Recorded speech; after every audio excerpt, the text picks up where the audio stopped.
Friends, ഇന്ന് നിങ്ങളെ law ബഡ്ജറ്റിൽ ഇറങ്ങിയ രണ്ട് സിനിമകളെ കുറിച്ചാണ് പറയുന്നത്. ഈ സിനിമകൾ രണ്ടും എനിക്ക് കണ്ടപ്പോൾ അത്യാവശ്യം ഇഷ്ടമായി. അതുകൊണ്ടാണ് നിങ്ങളെയും ഒന്ന് പരിചയപ്പെടുത്താമെന്ന് കരുതിയത്. ഇതിനകത്ത് ആദ്യത്തെ സിനിമ ഒരു ഇൻവെസ്റ്റിഗേഷൻ ത്രില്ലർ സിനിമയാണ്. കുരുക്ക് എന്നാണ് സിനിമയുടെ പേര്. സിനിമ ആമസോൺ പ്രൈമിൽ അവൈലബിൾ ആണ്. അഭിജിത്ത് നൂറാണി ഡയറക്റ്റ് ചെയ്ത് CI സാജൻ എന്ന് പറഞ്ഞൊരു കഥാപാത്രം അനിൽ ആൻഡോ പ്രധാന വേഷത്തിൽ അഭിനയിച്ച സിനിമയാണ്.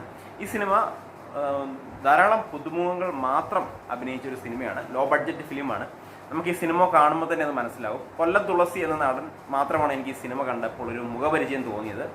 ഈ സിനിമയുടെ ഒരു പശ്ചാത്തലം എന്ന് പറഞ്ഞാൽ തുടക്കത്തിൽ ഒരു രണ്ട് കൊലപാതകം നടക്കുന്നു. ഹസ്ബൻഡ് ആൻഡ് വൈഫ് കൊല്ലപ്പെടുകയാണ്. വൈഫ് ഫ്ലാറ്റിലും ഹസ്ബൻഡ് പുറത്തും കൊല്ലപ്പെടുകയാണ്. അതിനുശേഷം നമ്മളെ CI സാജൻ ഇത് അന്വേഷിക്കാൻ വരുന്നു. അപ്പോൾ ഈ സിനിമ എന്ന് പറഞ്ഞാൽ ഒരു അത്യാവശ്യം പ്രേക്ഷകരെ ത്രില്ലടിപ്പിച്ച് കാണാൻ പറ്റുന്ന രീതിയിലുള്ള ഒരു ഫിലിമാണ്.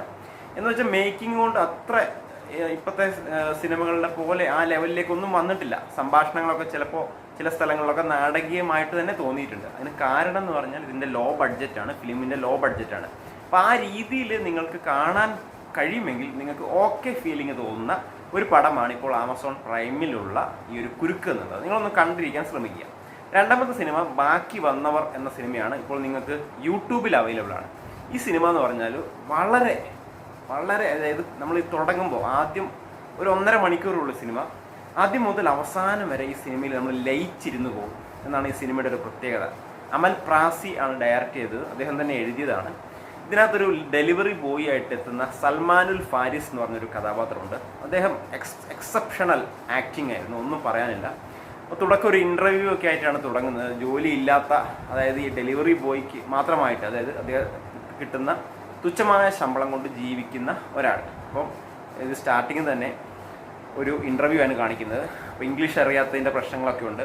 സാധാരണ നമ്മുടെ നാട്ടിൽ യുവത്വങ്ങൾ അനുഭവപ്പെടുന്ന പ്രശ്നങ്ങൾ ഈ സിനിമയിലൂടെ കാണിക്കുന്നുണ്ട്. PSC ലിസ്റ്റിൽ പേരുണ്ടെങ്കിലും ജോലി ലഭിക്കാത്ത, റാങ്ക് ലിസ്റ്റിൽ വന്നിട്ടും ജോലി കിട്ടാത്ത ഒരുപാട് ആളുകൾ നമ്മുടെ ഇടയിലുണ്ട്. അപ്പോൾ ഇത്തരത്തിലുള്ള നമ്മുടെ നായകനും ഇത്തരത്തിൽ PSC ലിസ്റ്റിൽ വന്നിട്ടും ജോലി കിട്ടാത്ത ഒരാളായിട്ടാണ് ഇതിനകത്ത് വരുന്നത്. ഈ സിനിമ നിങ്ങൾക്ക് തീർച്ചയായിട്ടും കണ്ടാൽ 100% ഇഷ്ടപ്പെടും. ഈ സിനിമയിൽ ഇദ്ദേഹത്തിൻ്റെ കൂട്ടുകാരായിട്ട് വരുന്ന ആളുകളൊക്കെ ഉണ്ട്. നമ്മുടെ ചുറ്റും നമ്മൾ അറിയപ്പെടുന്ന, നമ്മൾ അനുഭവിച്ച കാര്യങ്ങളിലൂടെയൊക്കെ പോകുന്ന, അതായത് നമ്മുടെ കൂട്ടുകാരൊക്കെ നമ്മളോട് എങ്ങനെ പെരുമാറുന്നു ആ രീതിയിൽ പെരുമാറുന്ന കുറേ ആളുകൾ. അപ്പോൾ നിങ്ങളൊക്കെ ഇതിനകത്ത് റിലേറ്റ് ചെയ്ത് വരും. നിങ്ങൾ ഈ സിനിമ കണ്ടു കഴിഞ്ഞാൽ നിങ്ങൾ കാണുന്ന പലരും നിങ്ങളുടെ ജീവിതം തന്നെ ഇതിനകത്ത് റിലേറ്റ് ആയിട്ട് കാണാൻ പറ്റും. കാരണം നമ്മുടെ ചുറ്റുവട്ടം നടക്കുന്നതാണ്. യുവത്വങ്ങൾ മറ്റുള്ള രാജ്യങ്ങളിലേക്ക് പോകാൻ ശ്രമിക്കുന്നു, നടക്കുന്നില്ല. നാട്ടിലെ തുച്ഛമായ ജീവിതം, തുച്ഛമായ കൂലി, ഇതെല്ലാം ഈ സിനിമയിൽ എടുത്തു കാണിക്കുന്നുണ്ട്.